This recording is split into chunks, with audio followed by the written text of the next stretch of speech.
नमस्कार, मी अश्विन बापट. या खास कार्यक्रमात आपल्या सगळ्यांचं मनापासून स्वागत. संगीतात एक वेगळी जादू, एक वेगळी शक्ती असते असं म्हणतात. कारण संगीताचे जे कलाकार असतात, मग संगीतकार असतील, गायक असतील, हे त्यांच्या अदाकारीने, त्यांच्या कलाविष्काराने तुम्हा आम्हाला निर्भय आनंद देत असतात, एक नवीन ऊर्जा, नवीन प्रेरणा देत असतात. मात्र संगीतामध्ये अशी काही व्यक्तिमत्व असतात की त्या संगीताच्या पैलूंचा, विविध संगीत शैलींचा बारकाईने अभ्यास करत असतात आणि या संगीतातले हे पैलू आपल्या समोर नव्याने कदाचित आणत असतात. आणि असंच एक व्यक्तिमत्व आता आपल्यासोबत आहे डॉक्टर आशुतोष जावडेकर, जे संगीताचे अभ्यासक आहेत, स्वतः संगीतकार, गायक, गीतकार, म्हणजे वेगवेगळ्या रोलमध्ये खरं म्हणजे ते आहेत. आणि त्यांची थोडक्यात मी आपल्याला ओळख करून देतो. इंग्रजी साहित्यामध्ये त्यांनी MA केलेलं आहे, त्यासोबतच नवे सूर नवे तराणे, बदलत्या संगीताचा वेध घेणारं पुस्तक त्यांनी लिहिलेलं आहे. तसंच लय पश्चिमा नावाचा त्यांचा एक कॉलम होता, ज्याच्यावर त्यांनी पुस्तक लिहिलेलं आहे. त्यानंतर त्याचा एक कार्यक्रम देखील, लाईव्ह शो देखील ते करत असतात. आणि त्यासोबतच आणखी एक महत्त्वाचं सांगायचं म्हणजे त्यांना मूळारंभ, जागतिकीकरणाचा आरंभ आणि तत्कालीन तरुण पिढीवर भाष्य करणारी कादंबरी त्यांनी लिहिलेली आहे.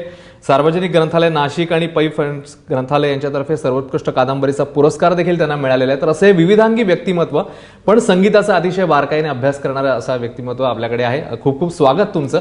आणि आज खास गप्पा आपण त्यांच्याशी मारतोय, त्याचं खरं म्हणजे आत्ताच एक निमित्त आहे. कारण एक त्यांनी नवीन सॉन्ग लॉन्च केलेलं आहे, सोशल मीडियावर थेट लॉन्च केलं त्यांनी ते सॉन्ग वीण. तर ते गाणं नेमकं कसं आहे ते आपण बघूया आणि मग त्यांच्याशी अधिक गप्पा मारूया. आपण पाहूया त्या गाण्याची एक खास झलक. पुन्हा एकदा वाहत गेलो पाण्यावरती, जुनेच गाणे जुळवीत गेलो थेंबांवरती, अवघडलेल्या आशा मना सांगत गेलो जुन्या खुणा, अवघडलेल्या आशा मना सांगत गेलो जुन्या खुणा, नकळते ते आणि खिळते पाणी डोळ्यांवरती, पुन्हा एकदा वाहत गेलो पाण्यावरती. तेव्हा हे नवीन गाणं तुम्ही लॉन्च केलेलं आहे, सोशल मीडियावर थेट लॉन्च केलं. तुम्ही कसा प्रतिसाद मिळतो आणि काय मुळात संकल्पना होती या गाण्याची? खूप सुंदर प्रतिसाद मिळतोय. एका अर्थाने मी धाडसच केलं होतं पहिल्यांदा, म्हणजे कुठल्याही कंपनीतर्फे मी गेलो नाही आहे, काही फार मी त्याचा बडेजाव केला नाही आहे, जाहिरात केली नाही आहे. पण जवळजवळ 10 दिवसात 13,500 व्ह्यूज आत्ता यूट्यूबवर आहे. व्हॉट्सॲपवर तर ते फिरतंच, म्हणजे तो आपल्याला काउंट येत नाही. आणि अगदी मला नंदुरबारसारख्या, अकोल्यासारख्या गावांमधनं जसा रिस्पॉन्स येतोय तसा मग मुंबईत मला अशोक पत्की, सोनाली कुलकर्णी, किशोर कदम यांचाही फीडबॅक येतोय. तर परदेशातनं येत आहेत, कारण ही सोशल मीडियाची मला वाटतं एक मोठी ताकद असते की तुम्ही सहजगत्या पोचता.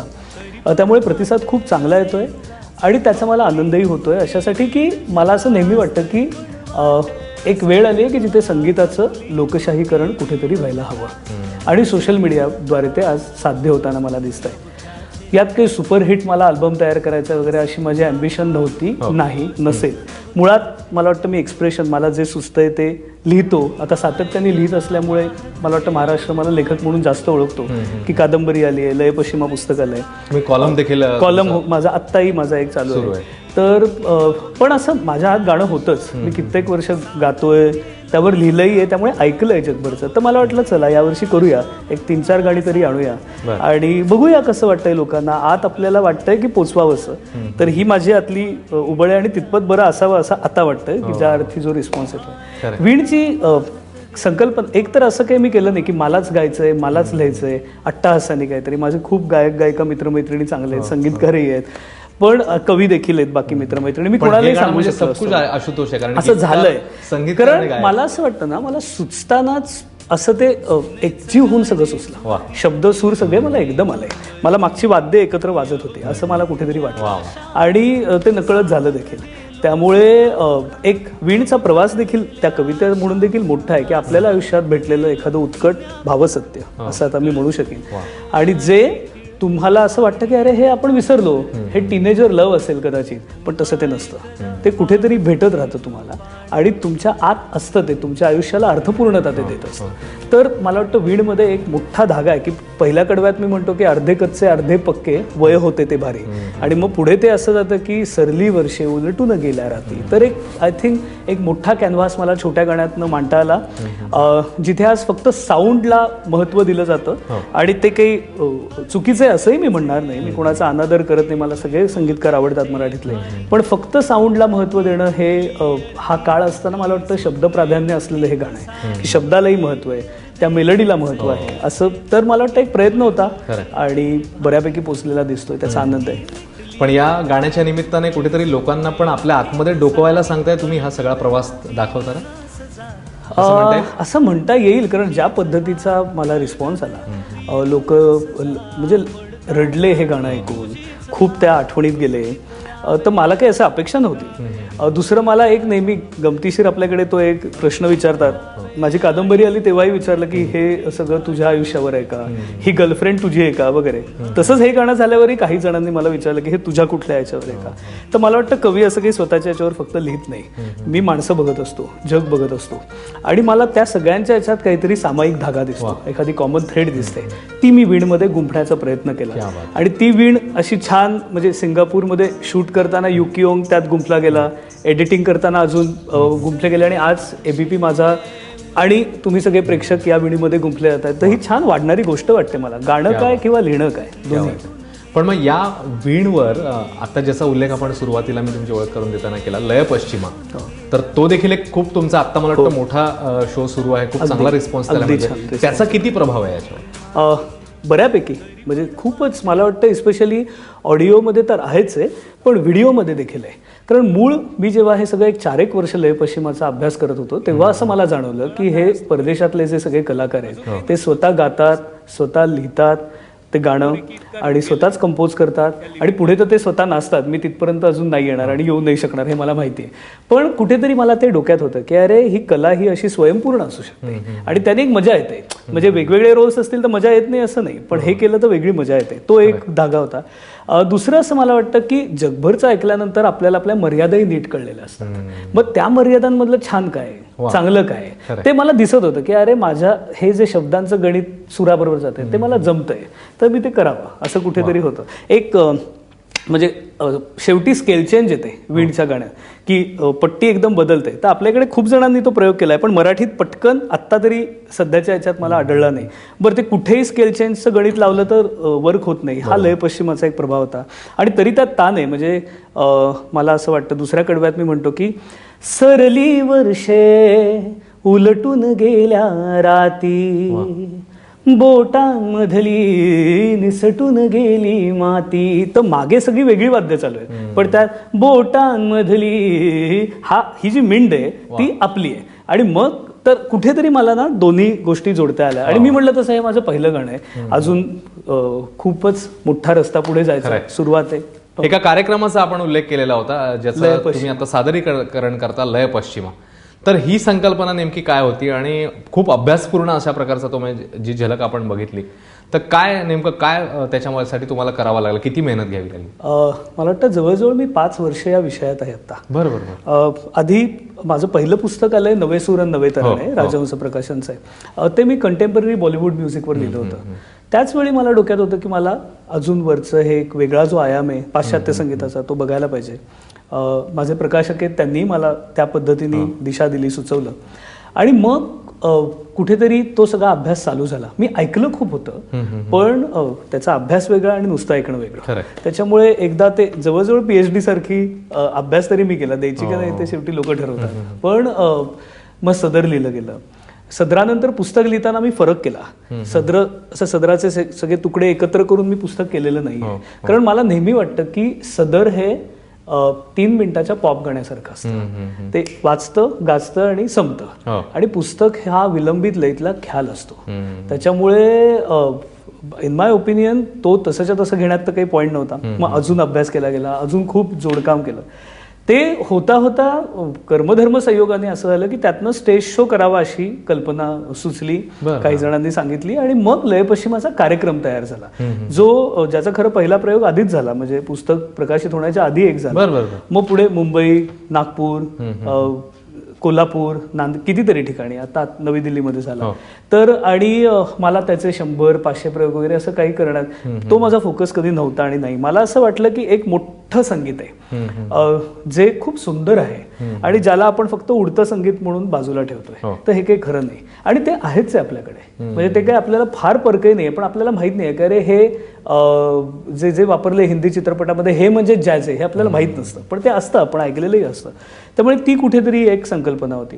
दुसरं असं मला वाटलं की मला संगीताकडे असं बघायचं नव्हतं की याचं ए कॉर्ड आहे का, जी कॉर्ड आहे का, काय आहे. तांत्रिक बाबींपेक्षा- तांत्रिक बाबी हा म्हणजे त्या ठीक आहेत. मला बघायचं होतं की त्याचा सांस्कृतिक परिसर काय त्या संगीताचा, सामाजिक काय परिसर आहे. दिल्लीतला एकतर जो प्रेक्षक वर्ग असतो, मला नेहमी वाटतं की पत्रकारही खूप होते. म्हणजे नेते सुमित्रा महाजन होत्या आणि नरेंद्र जाधव सर होते, पण पत्रकार खूप होते आणि त्यांनी खूप, ते वाचकही माझे असल्यामुळे ते मला फार सोयीचं होतं की ऑलरेडी त्यांना मी माहिती होतं, माझं काम माहीत होतं. आणि मग त्याच्यानंतर फार छान रंगला तो कार्यक्रम. मला असं वाटतं खूप जणांच्या अशा रिजिड कन्सेप्ट असतात दिल्लीतच नाही, सगळ्या कार्यक्रमात, की आपलंच संगीत कुठेतरी श्रेष्ठ, ती कुठेतरी वीण जी असते ती सैल होते. काही काही जणांना असं वाटत असतं, तरुण मुलं येतात की रॉक हेच काहीतरी सर्वोत्तम आहे, तर त्यांनाही ते कळतं की असंही नसतं. सगळे संगीत प्रकार आपापल्या त्यात पारंपरिक म्हणजे नाट्यगीतं वगैरे पण मला वाटतं तुम्ही त्यात समाविष्ट तो मला- केलेली आहेत. तो मला त्याची एक सांगायला आम्हाला आधी अगदी- झलक ऐकायला आवडेल आणि मग आपण जरूर. बोलूया. त्यात मी असं घेतो, लय पश्चिमात सांगतो की एक माझा मित्र आहे जो खूप नाट्यसंगीतात अगदी बुडलेला असतो, कंठ सारखं ते ऐकतो. तर त्याला मी एकदा शकीराचं जिप्सी नावाचं खूप सुंदर गाणं आहे, ज्यात तबला आहे, ज्यात म्हणजे सगळी तिने भारतीय वाद्यही बरीच वापरली आहेत, मृदंग येतात, पण तेही त्याला आवडलं नाही. तर म्हणलं अरे आता तुला थांबा, मग तुला म्हटलं काय करायला पाहिजे, तर तुझ्या नाट्यसंगीताच्याच भाषेत समजावतो. मग मी म्हटलं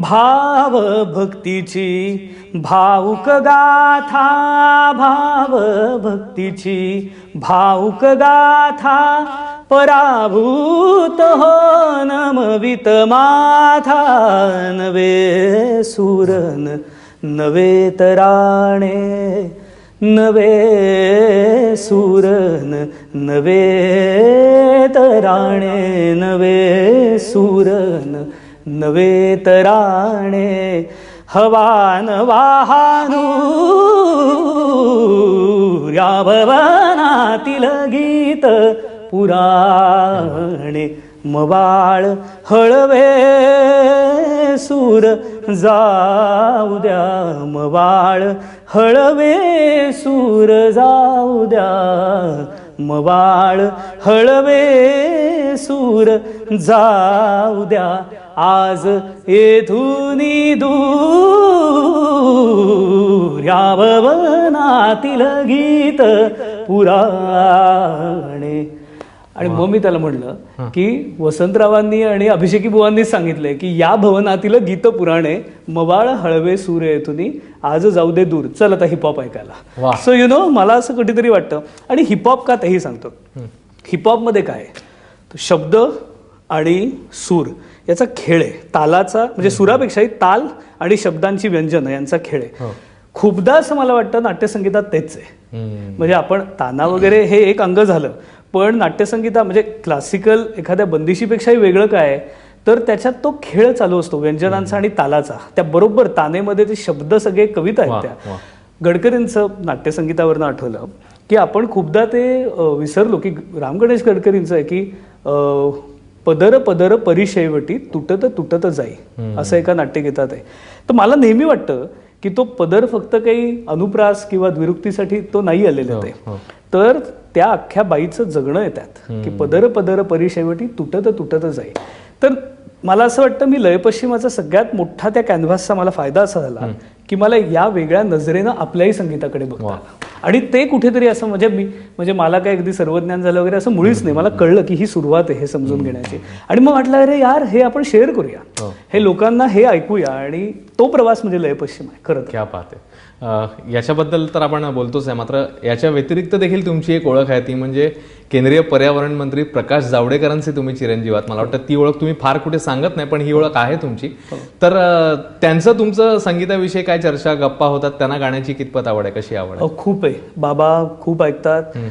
आमचं घर म्हणजे त्या अर्थाने राजकीय म्हणायचं का खूप अकॅडमिक आहे. माझी आई माझी बायको दोघेही शिक्षण क्षेत्रात आहेत.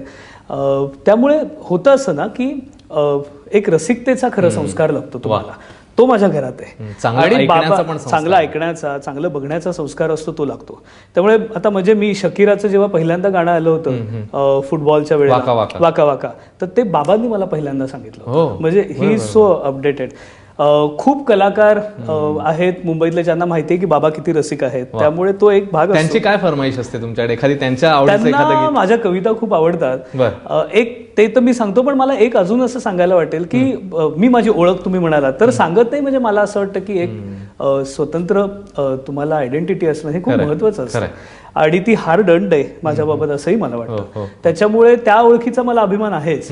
आणि प्लस बाबांचा मुलगा असण्याचं, आता बाकी मला माहित नाही, पण कधी कधी राजकारण्यांचं मुलं वेगळ्या असेट्स दाखवतात. तर मला नेहमी अशी असेट वाटते की समजा मी लय पश्चिमा करत असेल तर मला सामाजिक नजरेनं संगीताकडे बघतात. वा, ही माझ्या वडिलांकडून आलेली असेट क्या आहे बात. की मला आवाक आहे की समाज म्हणजे काय, समाजाचं मानस हे नकळत शेवटी असतं. तर एक खूप छान मला वाटतं सगळा तो प्रवास असतो, संघर्षाचाही असतो. अजिबात मी रोजी पिक्चर वगैरे काही क्रिएट करणार नाही, पण त्या सगळ्यात मजा असते. म्हणजे सगळ्याच घरात असतो तसा असतो तो छान रिलेशन आहे. बाबांना माझ्या कविता खूप आवडतात. आता वीण त्यांना प्रचंड आवडलं. जेव्हा बाबांना मी पहिल्यांदा वीण दाखवलं आणि ते एकदम खुश झाले, तर म्हटलं चला हे गाणं हिट होणार, कारण ते नाहीतर करणार नाहीत, दाद देणार नाहीत ते. त्यामुळे मला वाटतं तसं आहे. त्यांना एक माझी गॅस कनेक्शन म्हणूनही कविता खूप आवडते. ते आता मी आणीन गाणं, म्हणजे त्याचं मी रेकॉर्ड करेन. त्याची एक झलक आपण ऐकूया. जरूर. वीण रोमॅन्टिक आहे, आपण जे आता पहिल्यांदा ऐकलं ते त्याच्या थेट विरुद्ध हे गाणं आहे. मला कुठेतरी असं वाटतं की आपल्या सगळ्यांचं जगणं हे आधण ठेवल्यासारखं झालंय, म्हणून गॅस कनेक्शन. म्हणजे त्याचा एक अगदी छोटा संदर्भ की माझं स्वतःचं घर मी जेव्हा पहिल्यांदा घेतलं आणि राहायला गेलो, तर मला गॅस कनेक्शन मिळवण्यासाठी इतकी यातायात करायला लागली. तर तो त्याचा व्यक्तिगत एक धागा होता. पण ती कविता तिथून सुरू होऊन वेगळ्या पातळीला तर एक छोटं कडवं म्हणतो. हो हो हो गॅस कनेक्शन धन धन, गॅस कनेक्शन धन धन, सपा सपा जाते तोडले हिरवे रान, भुकेल्याच्या बाजूने कधी पडेल दान. सपा सपा जाते तोडले हिरवे रान, भुकेल्याच्या बाजूने कधी पडेल दान. आता इथे न भाला ही द्यावी चिरी मिरी, आता इथे न भाला ही द्यावी चिरी मिरी, कशी कुणी कधी देई हातावर तुरी, पाजळता सुरा धड धड होई उरी, विसराती दादागिरी जसे गॅस कनेक्शन धन धन, गॅस कनेक्शन म्हणारे गॅस कनेक्शन. वा. आणि हे गाणं तुमचं लवकरच आम्हाला असा बघायला प्रयत्न मिळणार आहे आहे. सोशल बघूया मीडियावर. कधी येतंय असा निश्चित या गाण्यासाठी आणि पुढच्या सगळ्या वाटचालीसाठी तुम्हाला शुभेच्छा देऊया. धन्यवाद. आणि जसं हे तुमच्या या आता आलेल्या गाण्याचं शीर्षक आहे वीण, तर तुमची आणि संगीताची जी वीण आहे ती आणखी घट्ट व्हावी या दृष्टीने देखील आम्ही तुम्हाला शुभेच्छा देतो. आज तुम्ही इकडे आलात आणि इतक्या दिलखुलास गप्पा केल्यात आमच्याशी, त्याबद्दल खूप खूप आभार. मनपूर्वक आभार.